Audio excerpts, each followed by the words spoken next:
এই কাবার সামনে দাঁড়িয়ে আল্লাহকে সাক্ষী রেখে বলছি, আগামীর বাংলাদেশ হবে কোরআনের বাংলাদেশ, আগামীর বাংলাদেশ হবে ইসলামের বাংলাদেশ, আগামীর বাংলাদেশ হবে কাবার মালিকের বিধানের বাংলাদেশ। কাবার মালিক যে বিধান দিয়েছে, কোরআন দিয়েছে, সেই কোরআন যে কত সুন্দর, সেই কোরআন যে কত মধুর, বাংলাদেশের মানুষ যখন একবার পেয়ে যাবে আর জীবনে এই কোরআন ছেড়ে যাবে না।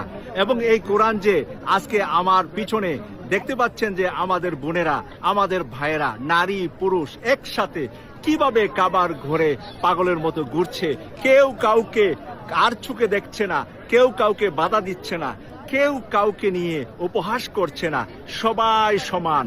কোরআনের সমাজ যেদিন বাংলাদেশে কায়েম হবে সবাই সমান হয়ে যাবে, থাকবে না গরিব, থাকবে না ধনী, সবার মাঝে থাকবে ভালোবাসা। আমাদেরকে এই কাবার মালিকের আইন পালনের তৌফিক দান করুন।